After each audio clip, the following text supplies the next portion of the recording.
호랑이가 물어다 준 아기, 자라서 세상을 바꾸다. 이 이야기는 옛 이야기의 정서를 바탕으로 새롭게 각색한 창작 작품입니다. 호랑이가 아기를 물고 왔습니다. 사람 하나 보이지 않는 깊은 산중, 한방눈이 밤새 산길을 지워버린 혹독한 겨울밤이었습니다.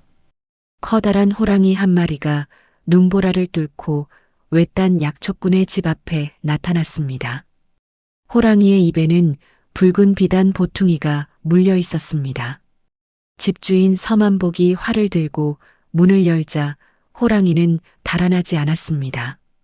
오히려 보퉁이를 문 앞에 내려놓고 사람처럼 고개를 숙였습니다.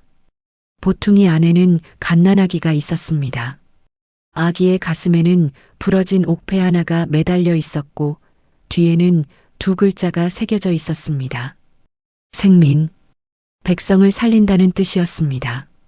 그날 밤에는 아무도 몰랐습니다. 호랑이가 살려낸 아기가 훗날 굶주린 백성 수만 명을 구하고 신분을 가리지 않는 배움터를 세워 세상을 바꾸게 되리라는 것을 말입니다.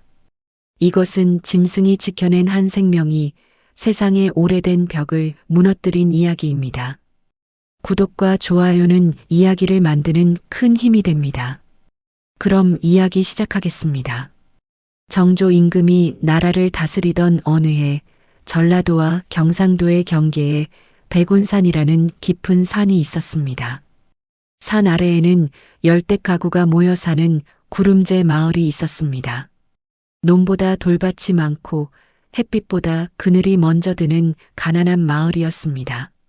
마을 끝 산자락에는 52살 약초꾼 서만복이 살았습니다. 젊은 시절 군영에서 활을 쏘았지만 전염병으로 아내와 어린 딸을 잃은 뒤 고향으로 돌아와 약초를 캐며 살았습니다. 그와 함께 사는 사람은 19살 연하였습니다.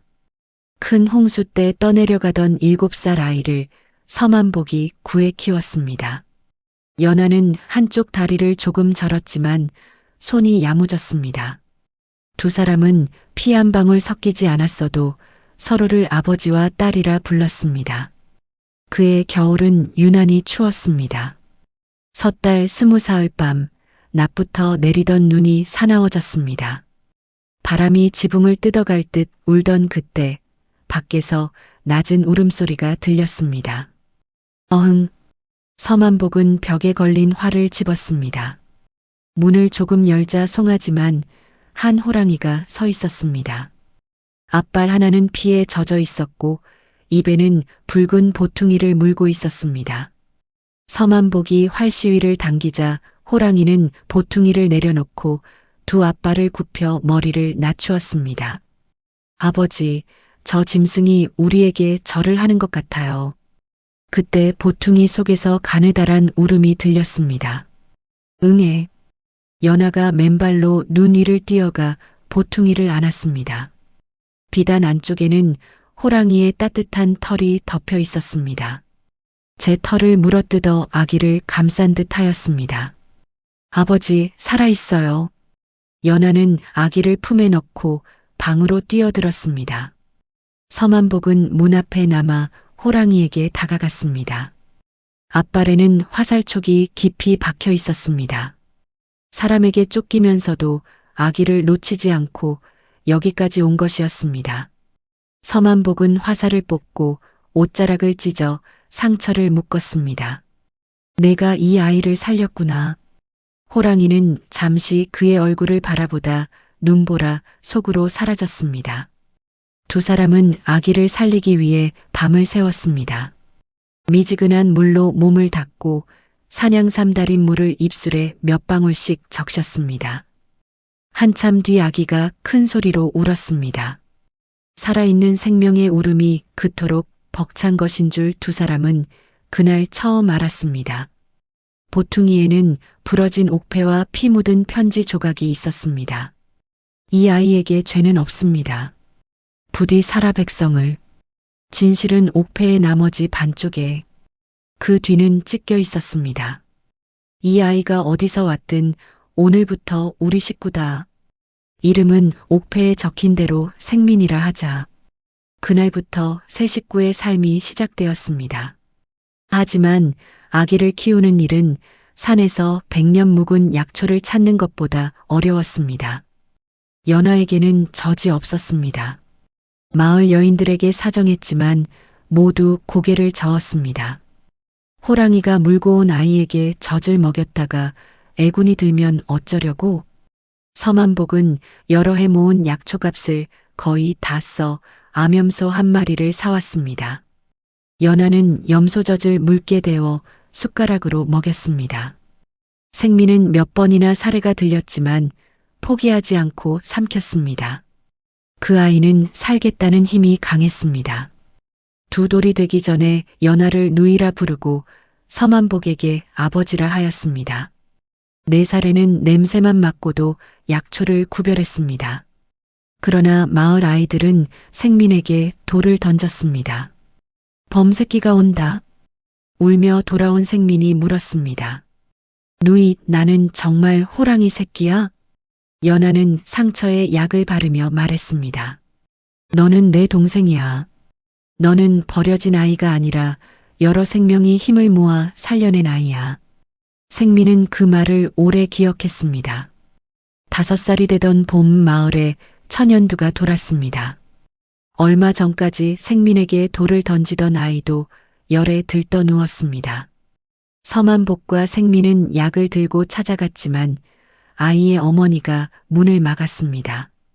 범의 기운이 병을 더 키울라. 너는 들어오지 마라.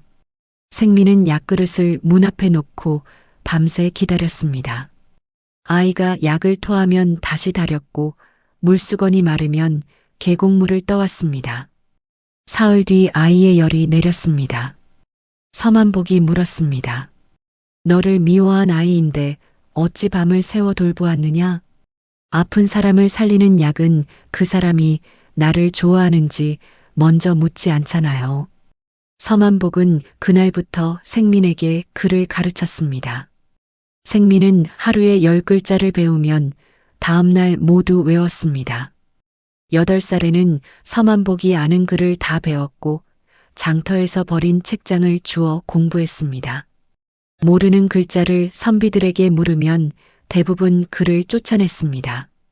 상놈이 글을 알아 어디에 쓰려고? 글은 양반댁에서 태어납니까? 글이 어찌 태어나느냐? 그럼 누구나 배워도 되는 것 아닙니까? 한 선비가 화를 내며 생민을 밀쳤습니다. 생민은 흙바닥에 넘어졌지만 떨어진 책장을 먼저 주었습니다. 그 모습을 낙향한 선비 윤지연이 지켜보았습니다. 윤지연은 아이를 불러 글을 읽게 하고 물었습니다. 어진 정치란 무엇이냐? 백성이 임금을 두려워하는 정치가 아니라 굶주릴 때 관아의 문을 두드릴 수 있는 정치라고 생각합니다. 누가 가르쳤느냐? 아무도 가르치지 않았습니다. 굶주린 사람은 관아보다 아버지 집을 먼저 찾아옵니다. 관아에는 매가 있고 우리 집에는 약이 있기 때문입니다. 윤지연은 서만복을 찾아가 생민을 가르치게 해달라고 청했습니다. 그 뒤 생민은 낮에는 읍내에서 배우고 저녁이면 3시간을 걸어 산으로 돌아왔습니다. 발바닥이 터져도 책을 놓지 않았습니다. 생민이 12살이 되던 여름 관아에서 호랑이를 잡는 자에게 쌀 20섬을 내리겠다는 방을 붙였습니다. 사냥꾼들이 새끼를 잡으려다 호랑이에게 변을 당한 것이었지만 모든 죄는 짐승에게 돌아갔습니다. 그날 밤 집 뒤에서 신음이 들렸습니다. 늙은 호랑이 한 마리가 쓰러져 있었습니다. 오른쪽 앞발에는 오래된 흉터가 있었습니다. 서만복이 12년 전 화살을 뽑아주었던 바로 그 자리였습니다. 내가 나를 데려왔니? 호랑이는 조용히 생민을 바라보았습니다. 두 사람은 호랑이의 상처를 치료했습니다. 나흘째 밤 호랑이는 몸을 일으켜 산으로 걸었습니다. 몇 걸음 가다 멈추고 생민을 돌아보았습니다. 따라오라는 듯 했습니다. 호랑이는 무너진 암자로 그들을 이끌었습니다. 불탄 기둥 아래에는 사람의 뼈와 광군의 화살촉이 흩어져 있었습니다. 바위 틈에는 장부와 편지, 부러진 옥패의 나머지 반쪽이 숨겨져 있었습니다. 장부에는 12년 전 굶주린 백성에게 보낼 구휼미를 당시 관찰사 민치규가 빼돌린 기록이 적혀 있었습니다. 편지는 생민의 친아버지 한도윤이 남긴 것이었습니다. 그는 구휼미 도둑들을 조사하다 습격을 받았습니다. 내 아들 생민아, 원수를 갚으려 하지 마라. 나 하나의 죽음보다 굶어 죽은 백성들의 이름을 밝혀다오. 부디 법이 높은 자의 담장이 아니라 낮은 자의 지붕이 되게 하라. 생민의 손이 떨렸습니다. 그때 총성이 울렸습니다. 호랑이를 쫓던 군사들이 따라온 것이었습니다. 호랑이는 생민 앞을 막았습니다. 화살이 어깨에 꽂혔지만 반대쪽으로 뛰어 군사들을 유인했습니다. 호랑이는 돌아오지 않았습니다. 생민은 산 어귀에서 사흘을 기다렸습니다. 나흘째 아침, 백운산 깊은 골짜기로 이어진 호랑이 발자국 하나를 발견했습니다. 그것이 그가 본 상군의 마지막 흔적이었습니다. 윤지연은 장부를 읽고 말했습니다. 지금 이것을 내놓으면 증거도 사람도 함께 사라질 수 있다. 내 말에 힘이 생길 때까지 기다려야 한다. 생민은 사서삼경뿐 아니라 법전과 세금, 곡식 창고의 운영법을 배웠습니다. 장부에는 죽은 사람과 어린아이에게도 세금이 붙어 있었습니다. 거짓 장부의 먹물은 칼보다 많은 사람을 죽이는군요. 생민은 과거에 나가기로 결심했습니다. 그러나 현감은 부모가 분명하지 않다며 호적에 올려주지 않았습니다. 산짐승이 물어온 것을 어찌 사람의 호적에 넣느냐? 서만복이 나섰습니다. 제가 아비입니다. 피가 이어졌다는 증거가 있느냐? 15년 먹이고 입히고 아플 때 밤을 새웠습니다. 그것보다 더한 증거가 어디 있습니까? 연하도 관아들에 무릎을 꿇었습니다. 피가 아니면 가족이 될 수 없습니까? 그렇다면 전쟁과 역병으로 부모를 잃은 아이들은 평생 사람이 될 수 없다는 말씀입니까? 생민에게 약을 얻고 글을 배운 백성들이 한 사람씩 앞으로 나왔습니다. 100명이 손도장을 찍은 연명서가 만들어졌고 현감은 더 버티지 못했습니다.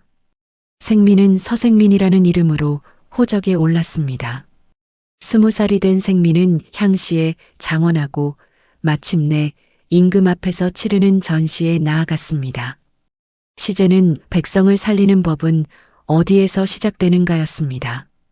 생민은 첫 줄을 이렇게 썼습니다. 법은 임금의 위엄이 아니라 굶주린 아이의 밥그릇에서 시작되어야 합니다. 정조는 답안을 3번 읽고 생민을 불렀습니다. 내가 말한 밥그릇의 법이 무엇이냐? 굶주린 자에게 죄를 묻기 전에 왜 굶었는지 묻는 법입니다. 세금을 못 낸 백성을 매질하기 전에 관리가 곡식을 훔치지 않았는지 살피는 법입니다. 그 법을 내가 만들 수 있겠느냐? 혼자서는 만들 수 없습니다. 다만 백성의 말을 듣지 않는 법이 세워질 때마다 틀렸다고 말하겠습니다. 정조는 생민을 장원으로 뽑았습니다. 호랑이가 물어다 준 아기가 조선 최고의 과거에서 첫째가 된 날이었습니다. 벼슬길에 오른 생민은 곡식 창고와 세금 장부를 살폈습니다. 그러나 좌의정이 된 민치규가 그를 알아보았습니다. 한도윤의 자식이 살아있었구나. 곧 생민이 맡은 창고에서 곡식 백섬이 사라졌고 그의 방에서 뇌물이 발견되었습니다. 생민은 옥에 갇혔습니다. 장부를 대조해 주십시오. 곡식은 애초에 창고에 들어온 적이 없습니다. 하지만 장부에는 생민의 서명까지 있었습니다. 그때 연하가 사흘 밤낮을 걸어 한양에 도착했습니다. 저는 이 아이가 글 쓰는 모습을 오래 보았습니다. 생민이는 먹을 진하게 갈고 어릴 적 손을 다쳐 민자의 마지막 획이 늘 왼쪽으로 기웁니다. 장부의 서명은 먹빛이 였고 획도 오른쪽으로 뻗어 있었습니다. 위조였습니다. 윤지연도 수레꾼과 창고지기들을 찾아냈습니다. 곡식은 민치규 조카의 상단으로 옮겨졌다는 사실이 드러났습니다. 생민은 풀려난 뒤 10여 년 동안 숨겨온 장부와 친아버지의 편지를 임금에게 바쳤습니다. 늙은 군관도 나와 증언했습니다. 명령을 받고 한도윤을 죽인 사람은 접니다. 하지만 아이는 죽이지 못했습니다. 산속에 숨겼을 때 호랑이가 나타났습니다. 호랑이는 저를 공격하지 않고 아이를 물고 사라졌습니다. 짐승이 사람보다 의로웠습니다. 민치규와 관련자들은 죄에 따라 벌을 받았습니다. 정조가 물었습니다. 원수의 죄가 밝혀졌으니 이제 시원하냐? 죽은 백성은 돌아오지 않습니다. 한 사람을 벌하는 것으로 같은 일이 막아지지도 않습니다. 누가 창고를 열고 닫았는지 백성도 알 수 있게 해주십시오. 죄인을 바꾸는 것보다 죄를 숨기기 어려운 제도를 만드는 것이 먼저입니다. 임금은 그 말을 받아들였습니다. 몇 해 뒤 큰 가뭄이 삼남 지방을 덮쳤습니다. 생민은 구율사가 되어 내려갔습니다. 한 고을의 현감은 왕명이 아직 도착하지 않았다며 창고 열기를 거부했습니다. 그때 담장 밖에서 굶주린 아이가 쓰러졌습니다. 생민은 도끼로 창고 자물쇠를 내리쳤습니다. 절차를 지키느라 사람이 죽는다면 그 절차가 먼저 벌을 받아야 한다. 창고 안에는 관리들이 값이 오를 때까지 숨겨둔 곡식이 가득했습니다. 생민은 누구나 남은 곡식을 볼 수 있도록 벽에 큰 눈금을 그렸습니다. 한가마가 나갈 때마다 나무패 하나를 상자에 넣었고 백성들이 매일 곡식의 양을 확인하게 했습니다. 양반도 상민도 같은 줄에 세웠습니다. 내가 백정과 같은 줄에 서야 한단 말이오? 굶주린 배에 양반의 배와 백정의 배가 따로 있습니까? 나라의 곡식은 신분이 아니라 목숨에 나누는 것입니다. 일할 힘이 있는 사람에게는 둑을 쌓고 우물을 파는 품삯으로 곡식을 주었고 노인과 아이에게는 조건 없이 나누었습니다. 그의 다른 고을에서는 수백 명씩 죽었지만 생민이 맡은 고을에서는 굶어 죽은 사람이 거의 없었습니다. 사람들은 이를 생민법, 곧 백성을 살리는 법이라 불렀습니다. 가뭄이 지나가자 생민은 신분을 묻지 않는 배움터를 세우자고 청했습니다. 상민에게 글을 가르치면 분수를 잇습니다. 대신들이 반대했습니다. 백성이 비의 기록을 읽고 빈 문서의 이자를 계산할 수 있다면 나라의 근본은 더 단단해집니다. 무지해야 다스리기 쉽다는 말은 백성을 다스리겠다는 것이 아니라 속이겠다는 말입니다. 정조는 5고을에서 먼저 시작하도록 허락했습니다. 낮에는 아이가 배우고 저녁에는 일을 마친 어른이 배웠습니다. 백정의 딸과 양반의 아들이 나란히 앉았습니다. 절름발이 아이에게는 낮은 책상을, 앞을 보지 못하는 아이에게는 손끝으로 읽는 나무 글자를 만들어 주었습니다. 연하도 여인과 고아들에게 글과 약초를 가르쳤습니다. 서만복은 구름제 배움터에서 아이들의 신발을 털어주고 배고픈 아이에게 감자를 구워주었습니다. 그러나 정조가 세상을 떠나자 생민은 관직을 빼앗기고 외딴 섬으로 유배되었습니다. 권력자들은 배움터를 닫고 제도를 없애려 했습니다.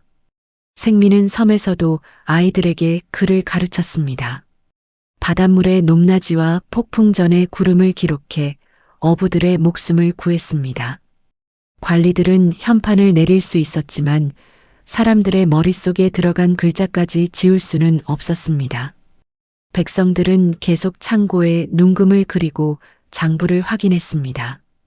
법은 종이에서 지워졌지만 사람들의 습관으로 남았습니다. 7년 뒤 유배에서 풀려난 생민은 백운산으로 돌아왔습니다. 연하는 그를 집 뒤 소나무 아래 작은 봉분으로 데려갔습니다. 아버지는 지난 겨울 돌아가셨어. 내가 어디에 있든 사람을 살리고 있을 거라고 하셨지. 연하는 서만복의 편지를 건넸습니다. 생민아, 사람들은 내가 호랑이에게서 왔다고 했지만 나는 내가 사람들 사이로 가기 위해 호랑이의 등을 빌렸다고 생각한다. 높은 곳에 오를수록 아래를 향해 활을 쏘지 마라. 생민은 봉분 앞에 엎드렸습니다. 아버지, 너무 늦었습니다. 그날 밤 산등성이에 늙은 호랑이 한 마리가 나타났습니다. 오른쪽 앞발을 조금 절고 있었습니다. 생민이 무릎을 꿇었습니다. 덕분에 살았습니다. 호랑이는 입에 물고 있던 낡은 붉은 비단 조각을 내려놓았습니다. 생민을 감쌌던 포대기의 한 자락이었습니다.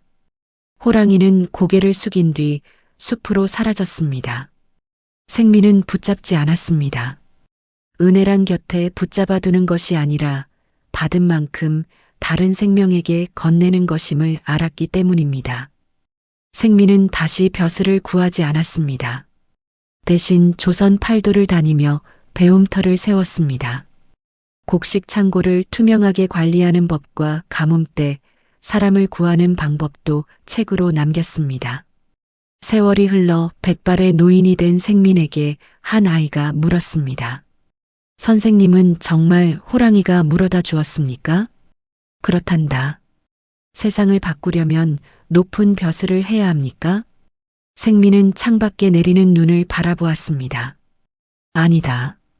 굶주린 이에게 밥을 내어주는 사람, 억울한 이의 말을 끝까지 들어주는 사람, 배운 것을 나누는 사람이 함께 세상을 바꾸는 것이다. 그러면 호랑이도 세상을 바꾼 것입니까? 그래. 가장 먼저 바꾸었지. 호랑이가 한 아기를 살렸고 두 사람이 그 아이를 품었으며 한 선비가 그를 가르쳤다. 이름 없는 백성들이 함께 증언하고 장부를 지켰다. 세상은 한 생명이 다음 생명을 포기하지 않을 때 바뀌는 것이란다. 생민이 세상을 떠난 뒤에도 배움터는 사라지지 않았습니다. 한 사람이 10사람을 가르치고 10사람이 다시 100사람을 가르쳤습니다. 흉년이 들면 백성들은 창고에 눈금을 그리고 나무패를 세웠습니다. 부모 없는 아이가 나타나면 어느 집 자식인지 묻기 전에 먼저 따뜻한 밥을 먹였습니다. 사람들은 그것을 생민의 뜻이라 불렀습니다. 어떤 생명도 태어난 곳 때문에 버리지 않겠다는 약속. 배우고 싶은 사람에게 신분을 묻지 않겠다는 약속. 법이 힘센 사람의 담장이 아니라 힘없는 사람의 지붕이 되게 하겠다는 약속이었습니다. 한겨울 눈보라 속에서 호랑이는 왜 아기를 구했는지 한마디도 남기지 않았습니다. 그저 작은 생명을 내려놓고 산으로 돌아갔습니다. 서만복도 사랑한다고 자주 말하지 않았습니다. 다만 아기를 먹이고 밤마다 불을 지피고 다른 집신을 고쳐주었습니다. 연하도 희생이라 부르지 않았습니다. 아이를 품고 관아 앞에 무릎을 꿇고 자신이 아는 것을 나누었습니다. 생민 역시 영웅이 되려 하지 않았습니다. 자신이 받은 은혜를 다음 사람에게 건넸을 뿐입니다. 세상을 바꾸는 힘은 거창한 곳에서 시작되지 않습니다. 눈보라 속에 버려진 아기를 외면하지 않는 한 걸음에서 시작됩니다. 내 아이가 아니다라고 돌아서지 않는 품에서 시작됩니다. 원래 세상은 그렇다는 말 앞에서 고개를 젓는 한 사람에게서 시작됩니다. 오늘 우리가 살린 작은 희망 하나가 훗날 수많은 사람의 지붕이 될지도 모릅니다. 그러니 당신 앞에 도움이 필요한 생명이 있다면 기억하십시오. 그 생명은 아직 이름을 얻지 못한 미래일 수 있습니다. 그리고 그 손을 잡는 당신이 세상을 바꾸는 첫 번째 사람일 수 있습니다. 마지막까지 함께 해주셔서 감사합니다. 구독과 좋아요는 다음 작품에 큰 힘이 됩니다. 오늘 하루도 따뜻하고 행복하시길 바랍니다.